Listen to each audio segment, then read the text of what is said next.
Hello दोस्तों, स्वागत है आपका हमारे YouTube चैनल मरीन वर्ल्ड में। दोस्तों, आज की इस वीडियो में मैं आप लोगों को बताऊंगा मुगल वंश के 5वें शासक शाहजहां के इतिहास और इससे जुड़ी अन्य जानकारी आप लोगों को दूंगा। दोस्तों, वीडियो में आगे बढ़ने से पहले मैं आपसे रिक्वेस्ट करना चाहूँगा कि अगर आपने अभी तक इस चैनल को सब्सक्राइब नहीं किया है तो इसे ज़रूर सब्सक्राइब कर लीजिएगा और अगर वीडियो अच्छा लगे तो इसे शेयर ज़रूर कीजिएगा। तो चलिए दोस्तों, इस वीडियो को स्टार्ट करते हैं। मुगल वंश के 5वें और लोकप्रिय शहंशाह शाहजहां को लोग दुनिया के 7 आश्चर्यों में से एक ताजमहल के निर्माण के लिए आज भी याद करते हैं। ताजमहल शाहजहां और उनकी प्रिय बेगम मुमताज महल की प्यार की निशानी है। मुगल बादशाह शाहजहां कला वास्तुकला के गुण प्रेमी थे। उन्होंने अपने शासनकाल में मुगल कालीन कला और संस्कृति को जमकर बढ़ावा दिया था। इसीलिए शाहजहां के युग को स्थापत्य कला का स्वर्णिम युग और भारतीय सभ्यता का सबसे समृद्ध काल के रूप में भी जाना जाता है।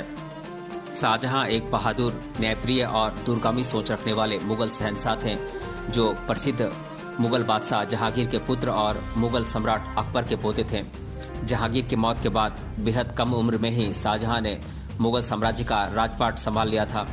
शाहजहां ने अपने शासनकाल में कुशल रणनीति के चलते मुगल साम्राज्य का जमकर विस्तार किया था। महज 22 साल के शासनकाल में शाहजहां ने काफ़ी कुछ हासिल कर लिया था। आइए जानते हैं 5वें मुगल बादशाह शाहजहां के जीवन के बारे में कुछ खास बातें। इनका पूरा नाम था अल आज़ाद अबुल मुजफ्फर साहबुद्दीन बेग मोहम्मद खान खुर्रम और इनका जन्म हुआ था 5 जनवरी 1592 को लाहौर, पाकिस्तान में। इनके पिता का नाम था जहांगीर और इनकी माता का नाम था जगत गोसाई या जोधाबाई।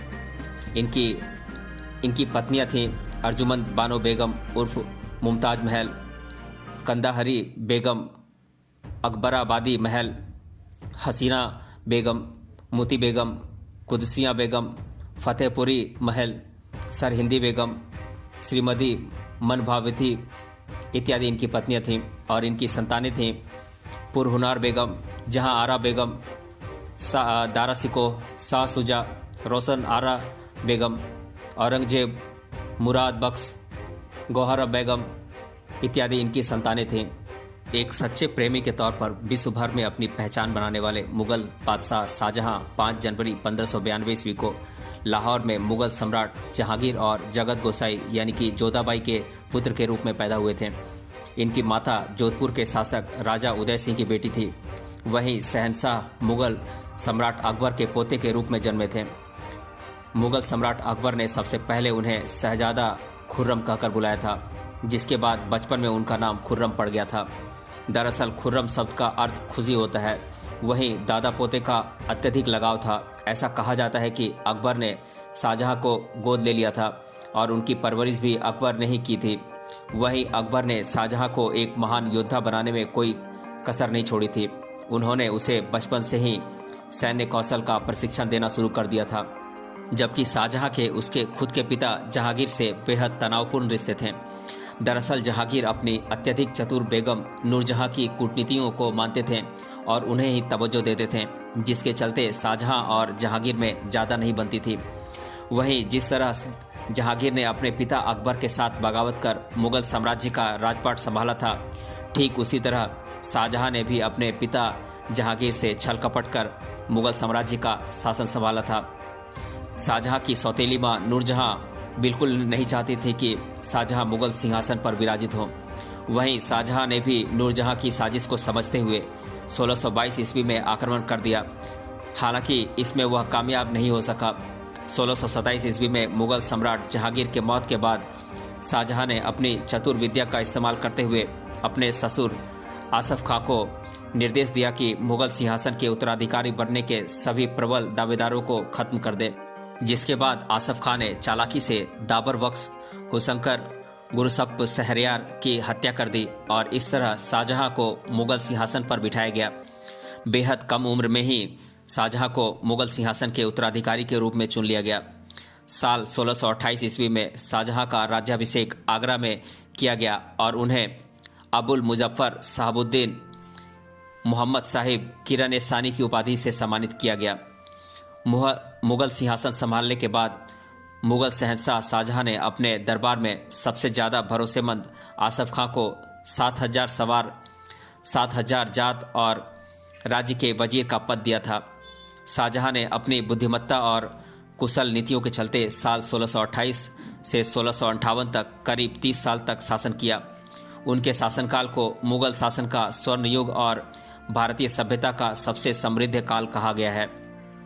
शाहजहां शुरू से ही एक शौकीन, साहसी और अत्यंत तेज बुद्धि के बादशाह होने के साथ साथ कला, वास्तुकला और स्थापत्य कला के गूढ़ प्रेमी भी थे।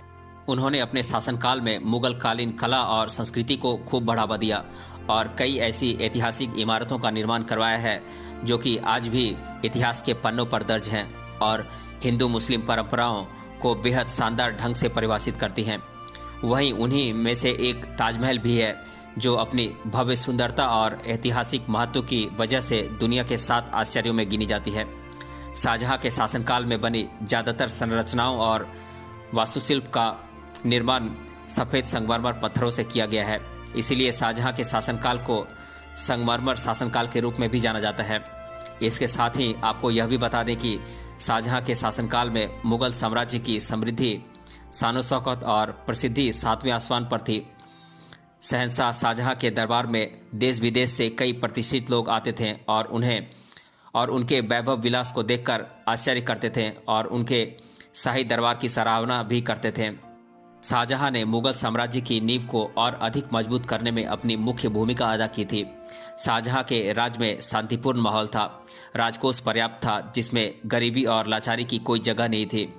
लोगों के अंदर एक दूसरे के प्रति प्रेम, सद्भाव और सम्मान था। इसीलिए शाहजहां ने अपने प्रजा के सामने एक कुशल प्रशासक के रूप में अपनी छवि बना ली थी। अपनी कूटनीति और बुद्धिमत्ता के चलते शाहजहां ने फ्रांस, इटली, पुर्तगाल, इंग्लैंड और पेरिस जैसे देशों से भी मैत्रीपूर्ण संबंध स्थापित कर लिए थे, जिससे उनके शासनकाल में व्यापार आदि को भी बढ़ावा मिला था और राज्य का काफ़ी विकास हुआ था। वहीं साल 1639 में शाहजहां ने अपनी राजधानी को आगरा से दिल्ली शिफ्ट कर लिया। उनकी नई राजधानी को शाहजहांबाद का नाम दिया गया। इस दौरान उन्होंने दिल्ली में लाल किला, जामा मस्जिद समेत कई मशहूर ऐतिहासिक इमारतों का निर्माण करवाया। फिर साल 1648 में मुगल शासकों के मशहूर मयूर सिंहासन को आगरा से लाल किले में शिफ्ट कर दिया गया। इसके अलावा शाहजहां ने अपने शासनकाल में बाग बगीचों को भी विकसित किया था। मुगल सम्राट शाहजहां के शासनकाल को मुगल साम्राज्य का स्वर्णिम युग ऐसे ही नहीं कहा जाता है, बल्कि इसलिए भी कहा जाता है क्योंकि शाहजहां ने अपने शासनकाल में मौर्यकालीन कला, स्थापत्य कला, वास्तुकला को बढ़ावा दिया था और कई राज्यों पर जीत हासिल कर मुगल साम्राज्य में मिला लिया था। मुगल सिंहासन संभालते ही मुगल शहंशाह शाहजहां ने अपने सबसे पहले अहमदनगर पर विजय हासिल कर साल 1633 ईस्वी में उसे मुगल साम्राज्य में मिला लिया। इस दौरान शाहजहां ने आखिरी निजाम शाही सुल्तान हुसैन शाह को ग्वालियर के किले में बंधक भी बना लिया था, जिससे निजाम शाही वंश का अंत हो गया। शाहजी भोसले पहले अहमदनगर की सेवा में थे, लेकिन अहमदनगर के मुगल साम्राज्य में विलय होने के बाद शाहजी को बीजापुर की सेवा स्वीकार करनी पड़ी थी। अहमदनगर को मुगल साम्राज्य में मिलाने के बाद बीजापुर और गोलकोंडा से मुगल सम्राट शाहजहां ने कुछ शर्तों के मुताबिक संधि कर ली थी। जैसे कि गोलकोंडा से संधि करने के बाद मुगल सम्राट शाहजहां का नाम खुतवे और सिखों दोनों पर शामिल किया गया। गोलकोंडा के शासक ने अपनी एक पुत्री का विवाह शाहजहां के पोते और औरंगजेब के पुत्र शाहजादा मोहम्मद से कर दिया। शाहजहां को 6 लाख रुपए का वार्षिक कर देने की बात स्वीकार की गई थी। मोहम्मद सैयद, जो कि फारस का एक मशहूर व्यापारी था और गोलकोंडा का बुद्धिमान वजीर था, और वह क्रोधित होकर मुगलों की सेवा में चला गया और फिर उसने मुगल शहंशाह शाहजहां को कोहिनूर हीरा उपहार में दिया था। 1636 ईस्वी में 5वें मुगल बादशाह शाहजहां ने बीजापुर के शासक आदिल शाह द्वारा मुगल साम्राज्य की अधीनता नहीं स्वीकार किए जाने पर धावा बोल दिया और उसे संधि करने के लिए मजबूर कर दिया। संधि की शर्तों के मुताबिक सुल्तान ने हर साल 20 लाख रुपए कर के रूप में अदा करने का वचन दिया था। इसके अलावा गोलकुंडा को परेशान न करना, शाहजी भोसले की मदद नहीं करना इत्यादि भी संधि की शर्तों में शामिल किए गए। शाहजहां ने जबरन संधि करने के बाद अपने पुत्र औरंगजेब को 11 जुलाई 1636 ईस्वी में दक्षिण का राजप्रतिनिधि नियुक्त कर दिया। साल 1636 से 1644 के दौरान औरंगाबाद को मुगलों द्वारा दक्षिण में जीते गए प्रदेशों की राजधानी बनाया गया और इसके बाद 1644 ईस्वी में औरंगजेब को उसके भाई दारा सिकोह के विरोध के कारण मजबूर होकर दक्कन के राजप्रतिनिधि के पद से इस्तीफा देना पड़ा। हालांकि इसके बाद साल 1645 में औरंगजेब को गुजरात का शासक बना दिया गया। इसके बाद औरंगजेब को फिर से कंधार, बल्ख आदि पर आक्रमण के लिए भेजा गया और फिर औरंगजेब को साल 1652 से 1657 में दक्षिण की सूबेदारी सौंपी गई।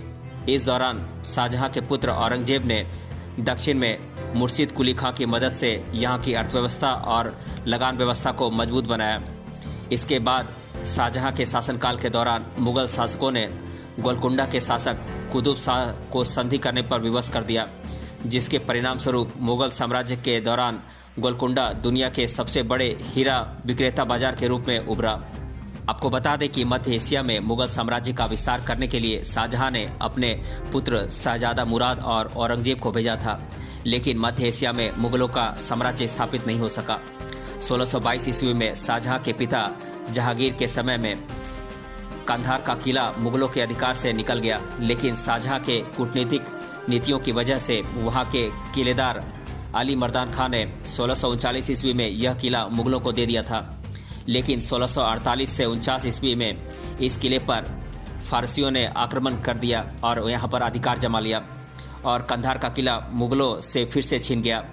और इसके बाद मुगल बादशाह शाहजहां ने कंधार के किले पर जीत हासिल करने के लिए सैन्य अभियान चलाए, लेकिन शाहजहां के शासनकाल में कंधार के किले पर मुगल कभी अपना अधिकार नहीं कर सके। वैसे तो मुगल बादशाह शाहजहां के शासनकाल में माहौल शांतिपूर्ण था, लेकिन उनके शासन में कुछ विद्रोह भी हुए हैं।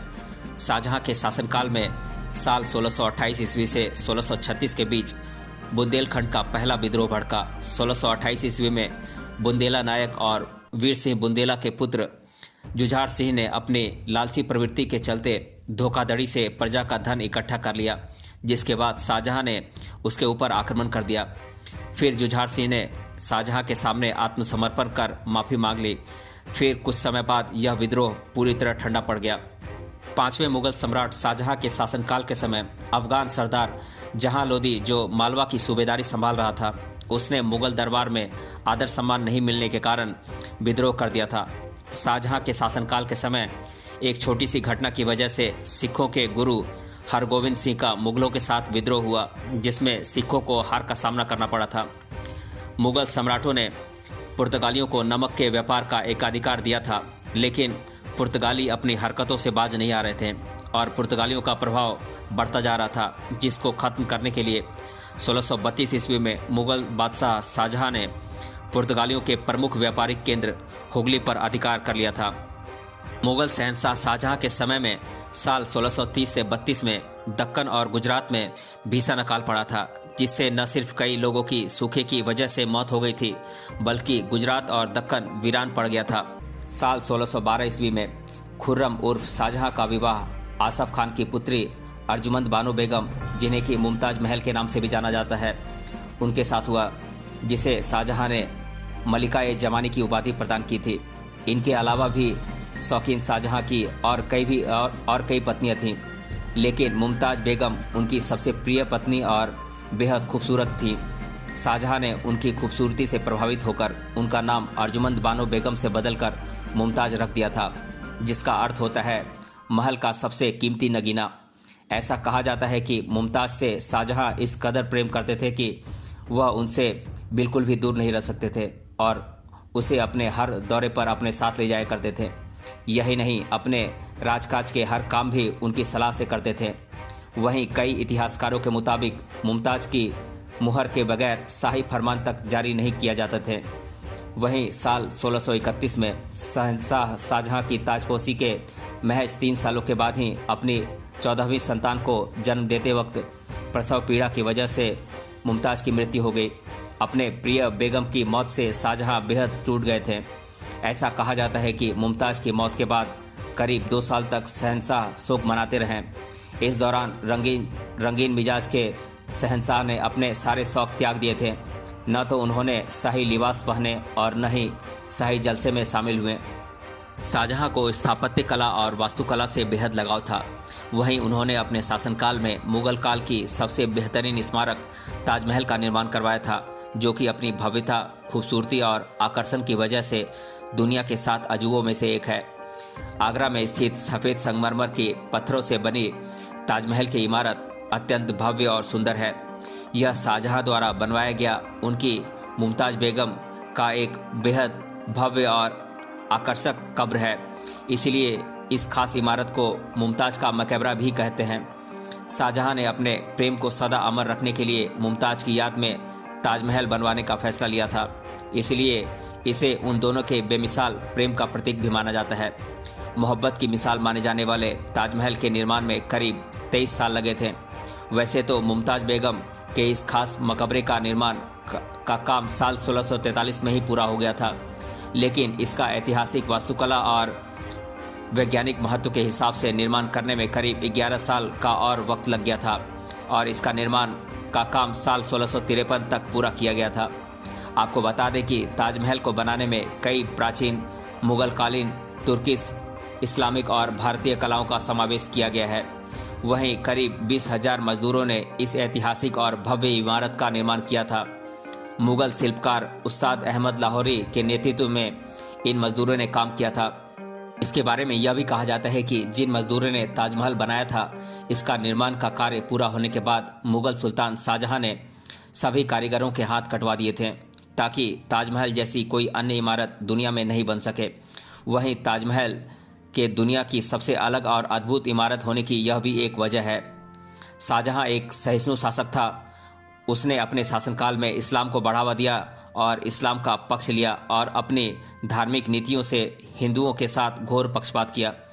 उनके अंदर इस्लाम धर्म के प्रति कट्टरता थी और हिंदू जनता के प्रति सहिष्णुता और उदारता नहीं थी। शाहजहां ने अपने शासनकाल में पायबेस और सिजदा प्रथा को ख़त्म किया और इलाही संवत के स्थान पर हिजरी संवत का इस्तेमाल किया। शाहजहां ने गौहत्या से बैन हटा दिया। इसके साथ ही हिंदुओं को मुस्लिम गुलाम रखने पर बैन लगा दिया। हिंदुओं की तीर्थ यात्रा पर कर लगा दिया। इसके साथ ही 1633 ईस्वी में बने हिंदुओं के मंदिर को तोड़ने का आदेश दिया।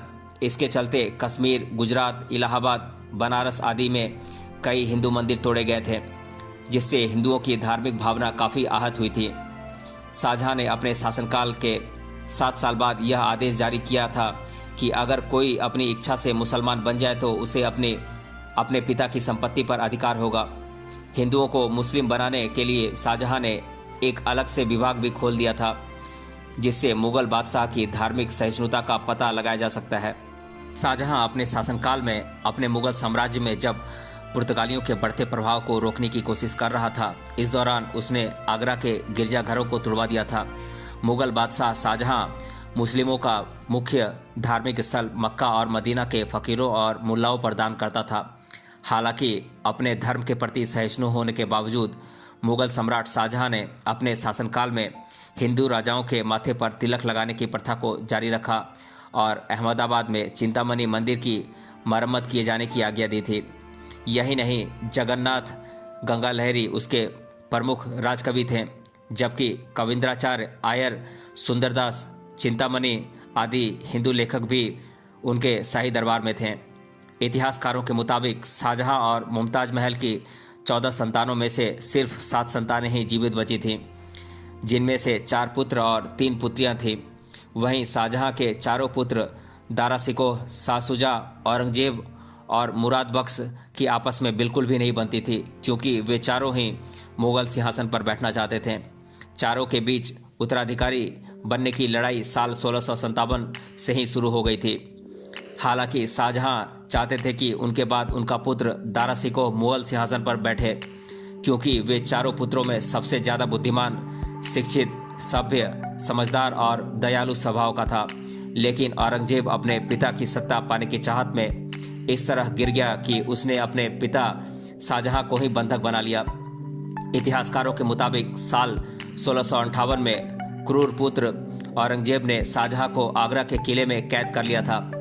करीब 8 साल तक शाहजहां ने इस किले के शाहबुर्ज में एक बंदी की तरह गुजारे। हालांकि इस समय शाहजहां की बड़ी बेटी जहांआरा ने साथ रहकर उनकी सेवा की थी। 31 जनवरी साल 1666 ईस्वी को यह महान मुगल शहंशाह दुनिया को अलविदा कह गया, जिसके बाद ताजमहल में उनकी बेगम मुमताज महल की कब्र के पास ही शाहजहां के शव को दफना दिया गया और उनकी मौत के बाद उनका पुत्र औरंगजेब छल कपट से मुगल सिंहासन की राजगद्दी पर बैठा। इस तरह मुगल साम्राज्य के महान शासक शाहजहां का अंत हो गया। लेकिन आज भी शाहजहां को दुनिया के 7 आश्चर्यों में से एक ताजमहल को बनवाने के लिए याद किया जाता है और उनकी और मुमताज की मोहब्बत की मिसाल दी जाती है। तो दोस्तों, आज के इस वीडियो में हमने जाना शाहजहां के इतिहास और इससे जुड़ी अन्य जानकारी। अगर ये वीडियो आपको अच्छा लगा है तो इसे अपने दोस्तों तक ज़रूर शेयर करें और हमें कमेंट बॉक्स में कमेंट करके बताएं कि ये वीडियो आपको कैसा लगा। मिलते हैं अगले वीडियो में किसी अन्य टॉपिक के साथ। तब तक के लिए धन्यवाद।